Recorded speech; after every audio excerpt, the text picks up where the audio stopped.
겨울엔 나목을 보는 재미가 또 있습니다.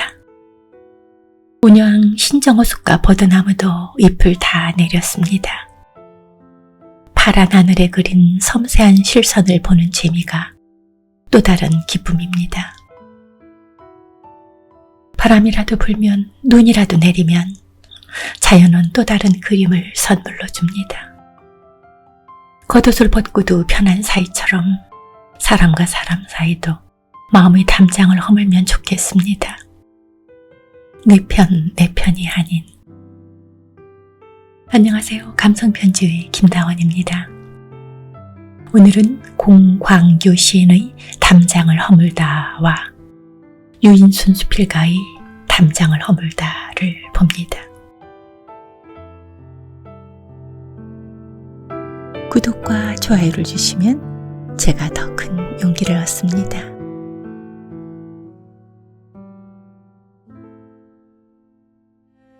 담장을 허물다. 공광규. 고향에 돌아와 오래된 담장을 허물었다. 기울어진 담을 무너뜨리고 삐걱거리는 대문을 떼어냈다. 담장이 없는 집이 되었다. 눈이 시원해졌다. 우선 텃밭 600평이 정원으로 들어오고 텃밭 아래 살던 100살 된 느티나무가 아래 둥지째 들어왔다. 느티나무가 느티나무 그늘 수십 평과 까치집 3채를 가지고 들어왔다. 나뭇가지에 매달린 벌레와 새소리가 들어오고 잎사귀들이 사귀는 소리가 어머니 무릎이 마른 귀지 소리를 내며 들어왔다. 하루 낮에는 노루가, 이틀 저녁은 연이어 멧돼지가 마당을 가로질러 갔다. 겨울에는 토끼가 먹이를 구하러 내려와 밤콩 같은 똥을 싸고 갈 것이다. 풍년초꽃이 하얗게 덮은 언덕의 과수원과 연못도 들어왔는데 연못에 담긴 연꽃과 구름과 해와 별들이 내 소유라는 생각에 뿌듯하였다. 미루나무 수십 그루가 줄지어 서 있는 금강으로 흘러가는 냇물과 냇물이 좌우로 거느린 논 수십만 마지기와 들판을 가로지르는 외산면 무량사로 가는 국도와 국도를 기어다니는 하루 수백 대의 자동차가 들어왔다. 사방 푸른 빛이 흘러내리는 월산과 성태산까지 나의 소유가 되었다. 마루에 올라서면 보령 땅에서 솟아오른 오서산 봉우리가 가물가물 보이는데 나중에 보령의 영주와 막걸리 마시며 소유권을 다투어 볼 참이다. 오서산을 내놓기 싫으면 딸이라도 내놓으라고 협박할 생각이다. 그것도 안 들어주면 하늘에 울타리를 쳐서 보령 쪽으로 흘러가는 구름과 해와 달과 별과 은하수를 멈추게 할 것이다. 공시가격 900만 원짜리 기울어져가는 시골 흙집 담장을 허물고 나서 나는 큰 고을의 영주가 되었다. 담장을 허물다.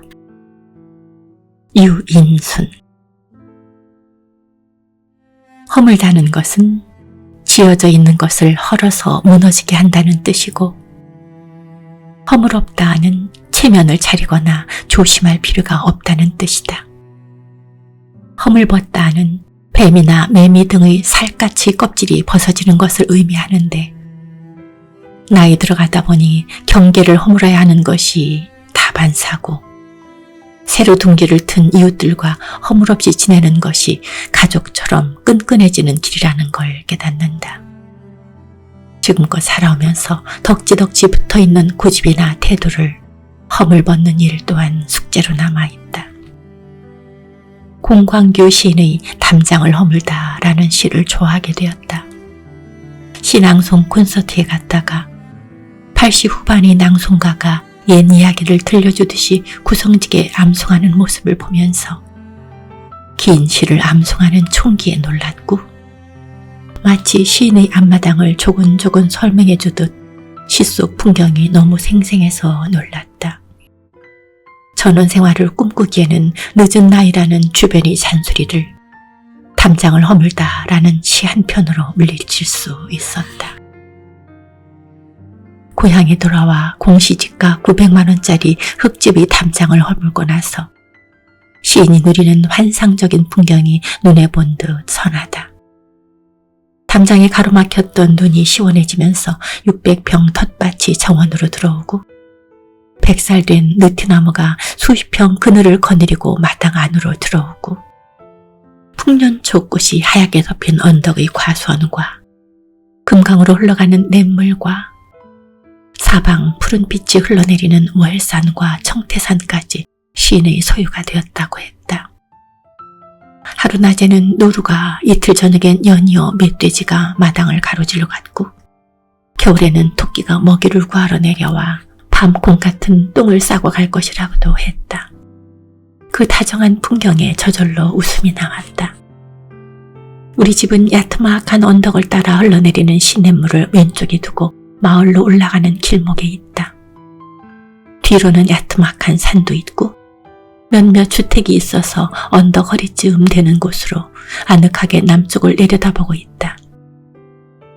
동쪽 편에는 마정리 저수지가 바라보이는 전원주택단지가 있어서 우리 집 동쪽 고창을 통해 보면 배나무 과수원과 전원주택이 액자 속 그림처럼 보이는데 높은 축대로 가로막혀서 왕래는 할 수 없는 먼 이웃이다. 현대식 고급 전원주택단지 축대가 배나무밭 옆으로 성처럼 고고하다. 집원이 이웃하여 한 동네로 보이지만 예로부터 농사만 짓던 원주민들과는 소통에 문제가 있다는 것을 얼마 안 가서 알아챌 수 있었다. 방문을 열어젖히면 과수원이 보이는 맞은편 언덕과 설핏 보이는 저수지 수면, 그곳으로 늘 흘러가는 시냇물이 정겹다. 구부러진 길을 사이에 두고 이어지는 논과 밭, 과수원 능선들이 푸르게 눈에 다 들어온다. 그리 넓지 않은 대지를 내 것처럼 이어주는 풍경들을 굳이 담장으로 막을 필요가 없다는 결심에 쐐기를 박는다. 연일 장마가 이어지는 바람에 기와는 울렸는데 마당 공사를 끝내지 못해서 어수선했다. 그래도 비바람, 햇볕 피할 때가 생겼으니 손 없는 날 밥솥 하나 들고 자잘한 식기류 몇 개 집안에 들였다. 에어컨까지 작동하니 밭일하다 잠시 쉬다 보면 금세 땀이 들고 돗자리에 누워서 천장을 보면 쭉쭉 뻗은 석갈의 모습에 밭고랑에서 굽은 등이 저절로 펴지는 느낌이 든다. 석가래가 풍기는 나무 향에 취해 스르르 잠이 온다. 느티나무 아래 평상처럼 한적하다. 그렇게 한숨 자고 다시 풀밭에 들어서면 처음처럼 새로운 힘이 생긴다. 텃밭 농사를 짓고 싶어서 귀촌한 거나 다름없으니 땡볕이거나 말거나 밭에서 머무르는 시간이 많다. 여름날 활짝 핀 무궁화 나무 사이를 다니며 그들을 쓰다듬고 필요 없는 줄기를 잘라주고 다음 없이 무궁무궁 꽃이 피도록 가꾸는 일은 아이를 돌보는 마음처럼 애틋하다. 무성하게 자라는 잡초를 보는 일도 그들의 생명력을 엿보는 일이니 또한 배움이다. 호미를 들고 밭고랑 사이에 머무는 시간 또한 더위에 맞서는 도전이다. 한여름 들판에 엎드려 있다 보면 등 살갗이 허물벗듯 벌겋고 거칠다. 사우나에 가면 동남아 휴양지 바닷가에서 여름날 즐기다 온 줄 착각하는 사람도 있다. 그러다가도 비 오는 날은 얼마나 한가진가. 소나기를 만나 집안에 들어가서 마당 너머 풍경을 망연하게 바라본다. 비멍이다. 기와장에서 떨어지는 빗물이 수도꼭지를 틀은 듯 세차다. 흙마당에 가지런히 홈이 파인다. 아, 낙수가 바위를 뚫는다고 했던가. 물고가 없는 빗물이 마당을 휘돌다가 길 하나를 내고는 흙을 쓸어내리며 도랑을 만들었다.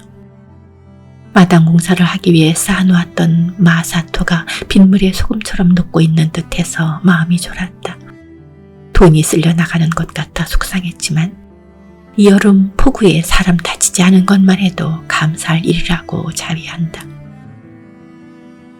많은 모래가 비춰지던 시냇물이 어른 배나무 과손에서 토해내려오는 빗물과 아스팔트 길 따라 쓸려 내려오는 흙탕물로 넘실대는 것이 보인다. 작은 도랑증으로 생각했는데 꽤나 위협적이다. 몇몇 동네 어른들이 삽자루를 들고 나와 물길이 넘치지 않을까 염려스럽게 바라보고 있다. 손짓하여 안에 드시라고 했지만 젖은 발로 들어가기 어렵다며 한참 동안이나 처마 밑에서 두런두런 비걱정을 함께 하셨다. 따뜻한 커피 한 잔 나누며 다 같이 기와장에서 흘러내리는 물줄기를 본다. 담장이 없으니 온 동네가 마당 풍경처럼 가깝다. 공광규 시인의 시 한 편이 나의 뜰에 들어왔다. 동네를 또 앞산을 또 옆 시냇물을 내 집 안에 들여서 내 마음까지 드리는 일은 얼마나 행복할까요? 공광규 시인이 또 유인순 수필가가 그러고 삽니다. 저는 옆에서 가끔 곁불을 쬐입니다. 고맙습니다. 다음 토요일에 뵙겠습니다.